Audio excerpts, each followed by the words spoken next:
లేదు. రైట్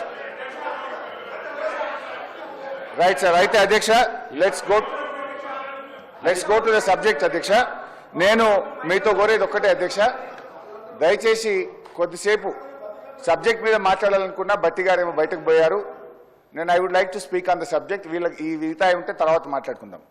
అయితే అధ్యక్ష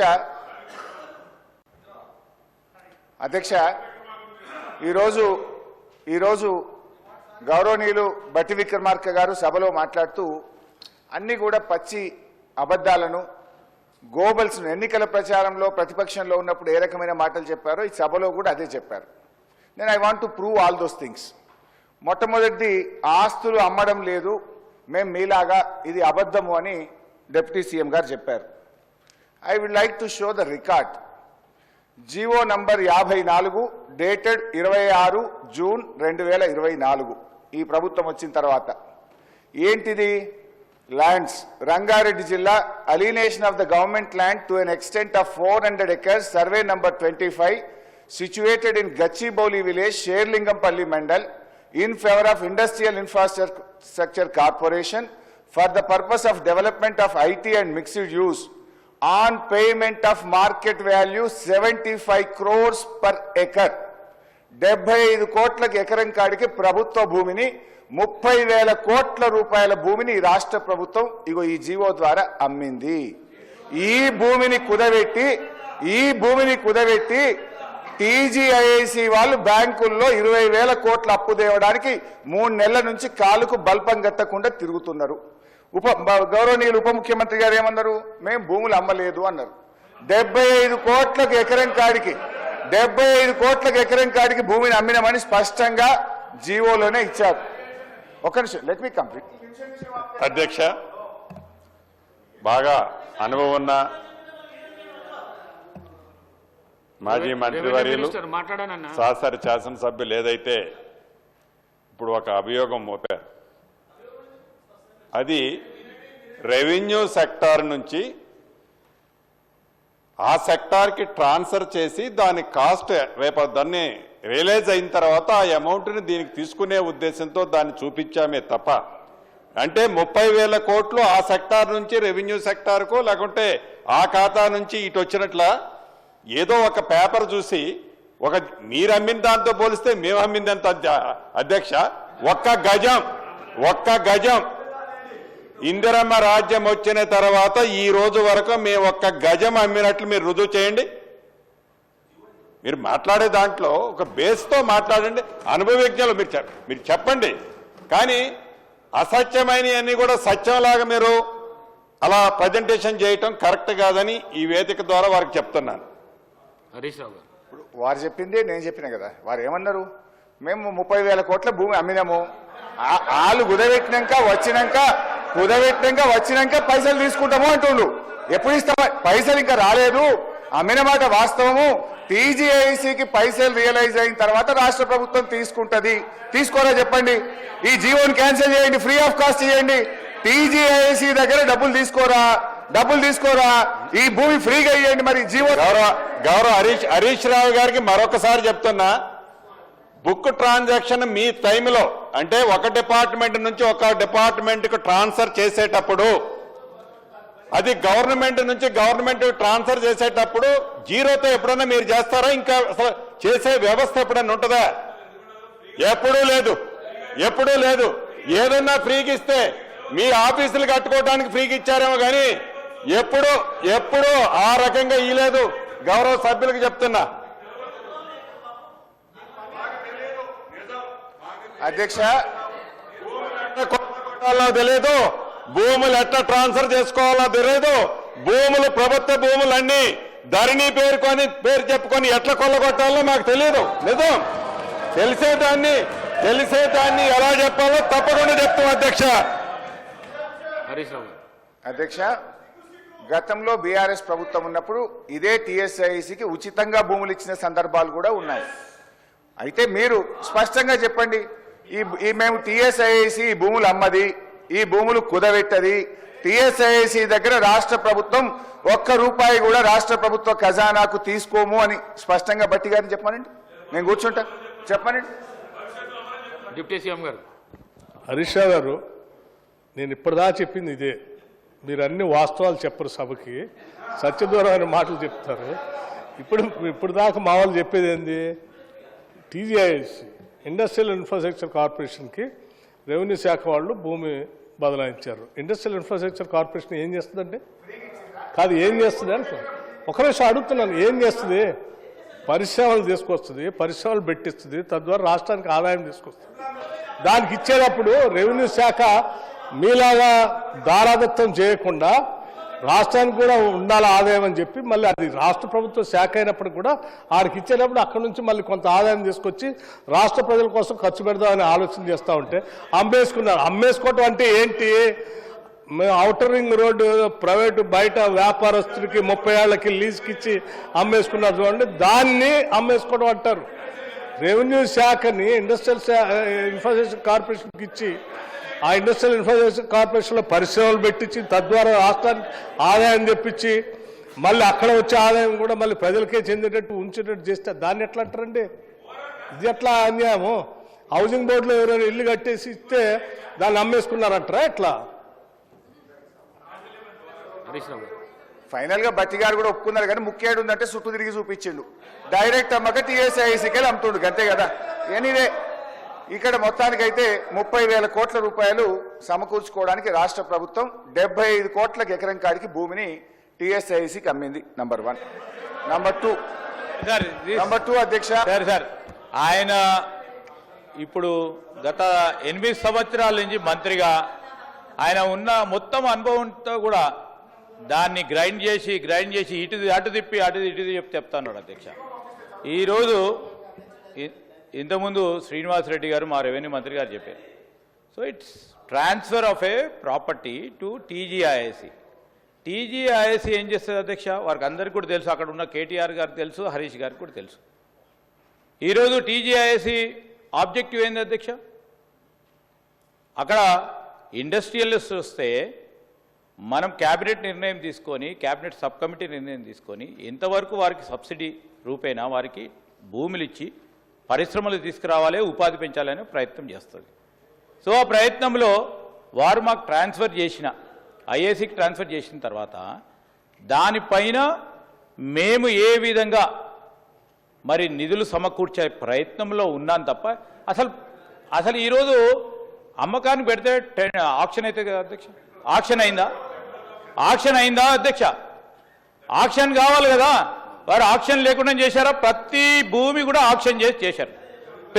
క్యాపిటల్ ఎక్స్పెండిచర్ చేయండి అని కేంద్రం ఆదేశిస్తే దాని కింద 2020-21లో 17,558 కోట్ల అప్పు, 2021-22 కరోనాలో 10,724 కోట్ల అప్పు, ఉదయ్ స్కీమ్ బలవంతంగా కేంద్రం మన మీద రుద్దుతే 9,000 కోట్ల రూపాయల అప్పు, ట్యాక్స్ డెవల్యూషన్ మనకు హక్కుగా రావాల్సిన ట్యాక్స్ డెవల్యూషన్ ను అప్పుగా తీసుకోమని కేంద్ర ప్రభుత్వం ఇచ్చిన 2,459 కోట్లు, ఇవన్నీ కలిపితే దాదాపు 40,000 కోట్ల రూపాయలు కరోనా వల్ల, కేంద్ర ప్రభుత్వ నిర్ణయాల వల్ల ఈ రాష్ట్రం మీద అదనంగా అప్పుల భారం వచ్చింది కూడా దీంట్లో భాగమని కూడా వారు ఈరోజు గమనించాల్సినటువంటి అవసరం ఉంది. ఇకపోతే అధ్యక్ష, బట్టి గారు నేను మొదలై చెప్పాను, 2 భాగాలుగా చెప్పారు. ఒకటి మీరు చెప్పిన లెక్కలు, 2 ఆర్బీఐ లెక్కలు. నేను మీరు చెప్పిన లెక్కలు వైట్ పేపర్ లెక్కలకే వస్తా ఉన్నాయి. వైట్ పేపర్ లెక్కలకు వస్తే అధ్యక్ష, మీరు తెలంగాణ రాష్ట్ర ప్రభుత్వ అప్పు 6,71,000 కోట్లని చెప్పారు. అయితే అది మేమేమంటున్నామంటే విచ్ ఈజ్ నాట్ కరెక్ట్ అని మేము అంటున్నాం.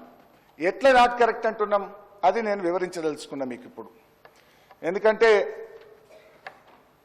ఈ 6,71,000 కోట్లలో రాష్ట్ర ప్రభుత్వం ఏర్పడే నాటికి, మేము ప్రభుత్వం చేపట్టే నాటికే 72,658 కోట్లు అప్పటి ఆంధ్రప్రదేశ్ అప్పు వారసత్వంగా మాకు వచ్చింది. 1. 2, వివిధ సంస్థలకు గ్యారంటీల రూపంలో అప్పటి రాష్ట్ర ప్రభుత్వం ఇచ్చిన అప్పు 15,000 కోట్ల రూపాయలు కూడా మాకు వచ్చింది.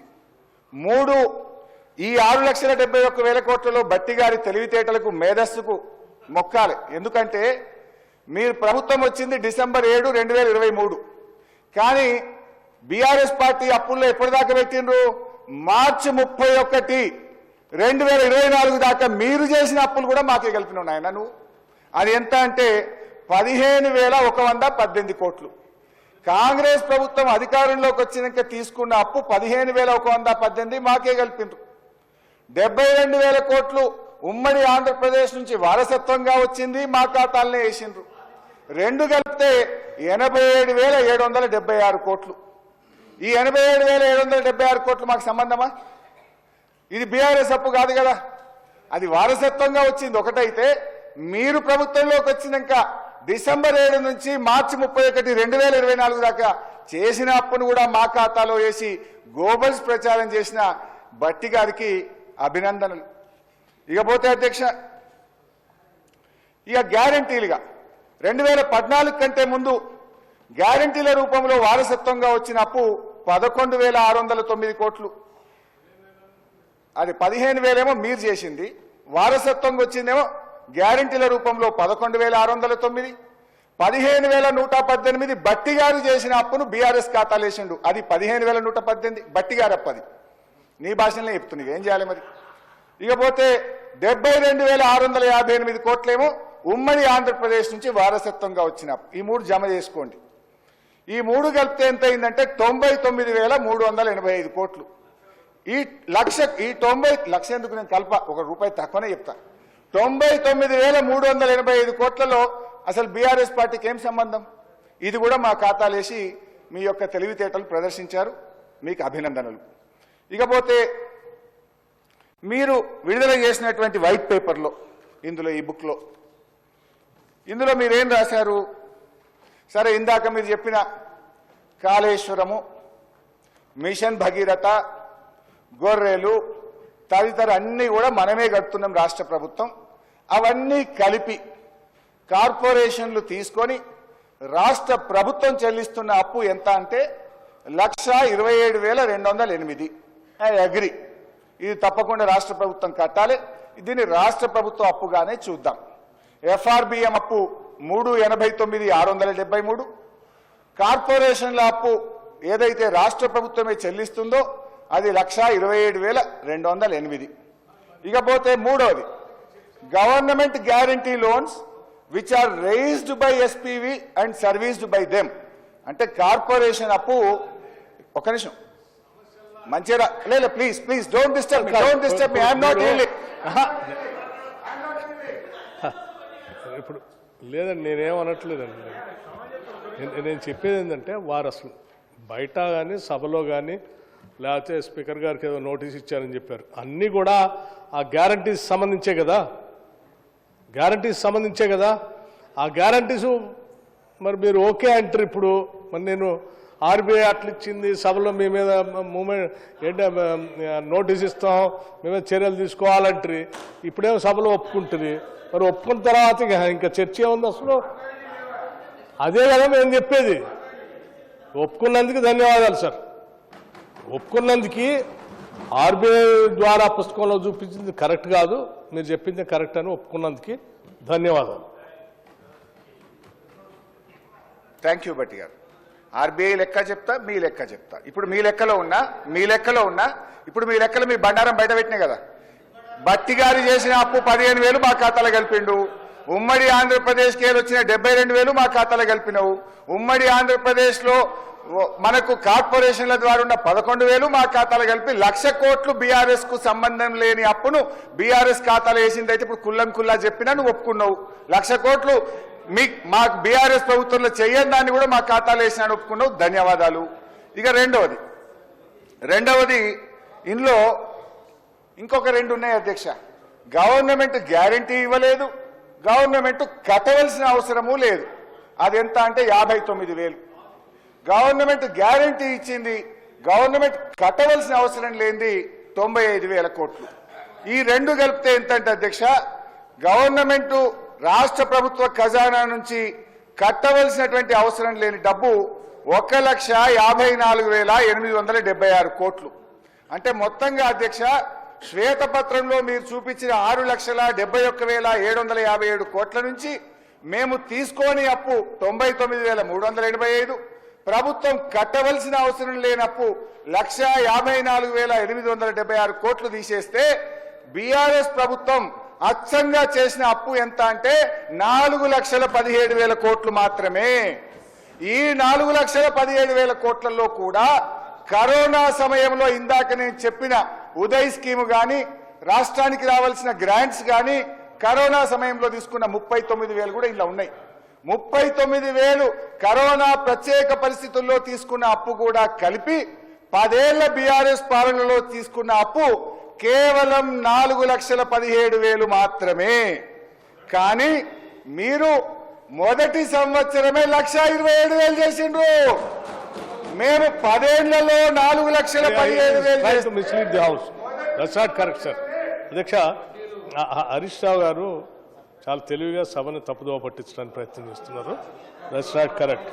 ఇప్పుడు వారు ఏమన్నారు, మేము వచ్చిన 3 నెలల పాలన కూడా తెచ్చిన అప్పుల్ని మీరు కలిపి చెప్తున్నారు అని అన్నారు. లేదు, ఒకసారి శ్వేతపత్రం పుస్తకం ఒకసారి తీసుకోమని చెప్పండి అధ్యక్ష. అది తెలంగాణ రాష్ట్ర ఆర్థిక శ్వేతపత్రం, ఆర్థిక శాఖ అప్పుడు ప్రవేశపెట్టినప్పుడు ఆ తర్వాత 3 నెలలు ఇంకా రాలే మాకు. అప్పటికి ఆ 3 నెలల కంటే ముందే కదా ప్రవేశపెట్టింది ఇది. ఆ ప్రవేశపెట్టినప్పుడే మేము ఇచ్చింది దీంట్లో చాలా స్పష్టంగా అవుట్ స్టాండింగ్ డెట్ 6,71,757 కోట్లని ఇచ్చాం. రాబోయే 3 నెలల్లో మేము చేసే అప్పుని దాంట్లో యాడ్ చేయలేదు. సో మీరు అది కూడా యాడ్ చేసి 6,71,757 కోట్లు అని చెప్తున్నారు, విచ్ ఇస్ నాట్ కరెక్ట్. తర్వాత దీంట్లో మళ్ళీ మేము డీటెయిల్గా నేను చెప్పిన దాంట్లో కూడా చెప్పాను, శ్వేతపత్రమే కాకుండా ఇప్పుడు కూడా చెప్తూ దీంట్లో out standing debt as on 1/12/2023 అని చాలా స్పష్టంగా చెప్పాను. దాంట్లో 6,71,757 crores. సో శ్వేతపత్రం మేము ఇచ్చిన పుస్తకంలో అదే, అప్పుడు ప్రజెంట్ చేసినప్పుడు పెట్టింది అదే, ఇప్పుడు చెప్పేది కూడా అదే అధ్యక్ష. సో హరీష్ రావు గారు ఇవన్నీ వదిలేసి అది చెప్తాం మాకంటే ముందు మాకు ఇంత వారసత్వంగా వచ్చింది. మేము ఎప్పుడు కాదనలేదు అధ్యక్ష. ఏం చెప్పాము మొన్న చెప్పినప్పుడు కూడా మేము ఏం చెప్పాము, రాష్ట్ర విభజన జరిగేటప్పటికి 6,400 కోట్లు ఉండేది అప్పు అను ఆ ఇంట్రెస్ట్ కట్టడానికి. 10 ఏళ్ళు మీ పాలనకు వచ్చేవారికి అది 66,000 కోట్లు అయిపోయింది అప్పు కట్టేది. ఎందుకు 6,400 నుంచి 66,400 ఎందుకు పెంచారని అడిగాం. అట్లాగే మీరు అప్పుడు వారసత్వంగా వచ్చింది మేము అది కూడా చెప్పాం కదా, చాలా సందర్భాల్లో చెప్పాం. అప్పుడు ఉన్నటువంటి అప్పు ఎంత ఉంది, తర్వాత మీరు వచ్చిన తర్వాత ఎంత చేసింది అన్నీ క్యాల్కులేట్ చేసే ఆ 1,00,000 కోట్ల అప్పు ఎంత చేశారో చెప్పాం. దాన్ని వదిలేసి ఇప్పుడు మళ్ళీ ఆ పాతది అంత ఉంది, తర్వాత మీరు వచ్చిన తర్వాత ఎంత చేశారు, మేము ఎంత చేయలేదు అసలు అని మళ్ళీ చాలా కన్వీనియంట్గా సభను తప్పుదోవ పట్టించడం కోసం చాలా సిస్టమేటిక్గా కన్వీనియంట్గా ఈ trying to misguide the house once again, which is not correct అధ్యక్ష. నేను హరీష్ రావు గారికి చెప్తా ఉన్నాను, మీరు ఒప్పుకున్నారు ఇందాక ఏదో గ్యారంటీస్ సంబంధించి ఆర్బీఐలో మేము ఇచ్చిందని వాళ్ళు చూపించారు. సరే, అది మీ లెక్క ప్రకారం ప్రభుత్వమే కట్టాలి కాబట్టి అది కరెక్టే అని ఒప్పుకున్నారు, సంతోషం. అట్లా ఇవి కూడా మీరు ఒప్పుకోవాల్సింది, ఇవి కూడా ఆన్ రికార్డు ఉన్నాయి. ఏం మేము ఆకాశం నుంచి తీసుకొచ్చి ఇచ్చినాయి కాదు అధ్యక్ష. అధ్యక్ష, ఎఫ్ఆర్బిఎం లోన్ 3,89,673 crores అని చెప్పాం. ఇంక్లూడ్స్ ఏంటి జనవరి మార్చ్ 2024 అప్పులు ఎందుకంతా అది అంటే బిఈలో వస్తుంది. ఆ సమాచారం కూడా ఇస్తాం మీకు. ఏమి ₹1 కూడా మేము దాయం. మీలాగా ఏంటి సత్యదూరమైన సమాచారాన్ని సభకి ఇవ్వం దయచేసి. స్పీకర్ సార్, ఇప్పుడు రెండైతే క్లియర్ కదా అధ్యక్ష. వారసత్వంగా 72,000 కోట్ల రూపాయల అప్పు ఇది గత కాంగ్రెస్ ప్రభుత్వాలు చేసిన అప్పు మాకు వారసత్వంగా వచ్చింది. అది బీఆర్ఎస్ ఖాతాలో ఎట్లేస్తారు? 1. 2, 11,609 కోట్లు కార్పొరేషన్లకు గ్యారంటీ రూపంలో వారసత్వంగా వచ్చిన అప్పు, అది బీఆర్ఎస్ ఖాతాలో ఎట్లేస్తారు? 2. 3, రాష్ట్ర ప్రభుత్వం గ్యారంటీ ఇవ్వలేదు, రాష్ట్ర ప్రభుత్వం కట్టవలసినటువంటి అవసరము లేనటువంటి అప్పు, అది 1,54,876 కోట్లు ఉంది. ఇవన్నీ తీసేస్తే కరోనా సమయంలో తీసుకున్న ప్రత్యేక పరిస్థితుల్లో తీసుకున్న అప్పు, ఉదయ అప్పుల బాధ్యత, గ్రాంట్ల రూపంలో రావాల్సిన అప్పు కేంద్రం అప్పు రూపంలో ఇవ్వడం, అన్నీ కలిపితే కూడా 4,17,000 కోట్లు మాత్రమే.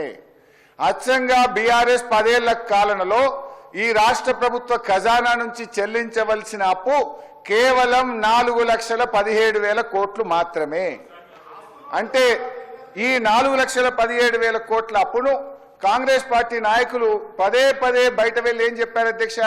బీఆర్ఎస్ 7 లక్షల కోట్ల అప్పు చేసింది, 7 లక్షల కోట్ల అప్పు చేసిందని గోరంతలు కొండంతలు చేసి గోబల్స్ ప్రచారం చేయడాన్ని నేను తప్పుపడతా ఉన్నా అధ్యక్ష. ఇకపోతే అధ్యక్ష, అసెంబ్లీలో మొన్న మీరు ఇచ్చిన సమాధానం కానీ ఇవాళ ఇచ్చిన మీరు పేపర్ ప్రకారంగా నేను చాలా స్పష్టంగా మీ అప్పు 1,27,708 కోట్లు. ఇవాళ ఒక్క సంవత్సరంలో కాంగ్రెస్ పార్టీ చేసిన అప్పు 1,27,708 కోట్లు. 10 ఏళ్ల బీఆర్ఎస్ పాలనలో చేసిన అప్పు 4,17,000 కోట్లు. అంటే 4,17,000 10 ఏళ్లల్లా, ఒక్క సంవత్సరం 1,27,000. ఇప్పుడు ఎవరు ఎక్కువ అప్పులు చేస్తున్నారు? ఈ మీరు 10 ఏళ్లలో మేము 4,17 చేస్తే 5 ఏళ్లలోనే మీరు 7 లక్షల కోట్లు చేస్తున్నారనడానికి ఇంతకంటే సాక్ష్యం ఏం కావాలి అని నేను అడుగుతా ఉన్నా. Speaker sir I'm sorry sir, నాకే ఇబ్బందిగా ఉంది అధ్యక్ష పదే లేచి వారిని కరెక్ట్ చేయటానికి. I'm really feeling sorry for it. ఇంత బ్లేటెంట్గా సభను తప్పుదో పట్టించడం కరెక్ట్ కాదు. అది మేము 1,00,000 కోట్లు అప్పు చేశారు అసలు కట్టింది 1,18,000 కోట్లని నేను లెక్క చెప్పాను. 1,18,364 కోట్ల రూపాయలు ఈ సంవత్సర కాలంలో మీరు చేసిన అప్పులకు సంబంధించి మేము బ్యాంకులకి వాళ్ళకి వీళ్ళకి అప్పు అసలు అన్ని కలిపి వడ్డీ కలిపి కట్టిన డబ్బు 1,18,364 కోట్లని అన్నిసార్లు చెప్తే అది వదిలేసి ఇంకా మీరు 1,00,000 కోట్లు అప్పు చేశారు, 1,00,000 కోట్లు అప్పు చేశారు. ఏంది కట్టిందాన్ని నేను చెప్తా ఉన్నాను మీకు. కట్టిందాన్ని మీరు చూడరా? మీలాగా అప్పు చేసి అడ్డగోలు ఖర్చు పెట్టలే. మీరు చేసిన అప్పుల కోసం కొద్దిగా అప్పు చేశా, దాంతోపాటు రాష్ట్రం నుంచి వచ్చిన ఆదాయం రెండు కలిపి మొత్తం 1,18,000 కోట్లు కట్టాం. మీరేం చేశారు? అందులో మీరు ఏం చేశారు? అప్పులు చేసి చివరికి రాష్ట్రం బతకకుండా చేసే పరిస్థితి తీసుకొస్తే దాని గాడిని పెట్టి బాగు చేసి ముందు పోతున్నాం. మీరు హర్షించాల్సింది పోయి మీ టైంలో నేను అడుగుతున్న 10 ఏళ్ళు మీరు పరిపాలన చేశారు కదా, 10 ఏళ్లలో ఎప్పుడైనా 1,00,000 కోట్ల 18,000 ఎప్పుడైనా కట్టారా మీరు? 1,18,364 కోట్లు బ్యాంకులకు అప్పు కట్టారా మీరు? ఎప్పుడైనా కట్టారండి? ఎప్పుడైనా కట్టారా మీ జీవితంలో? అరే మీరు మొత్తం తెచ్చుకోవటం తింటాం అయిపోయా. ఎట్లా అండి?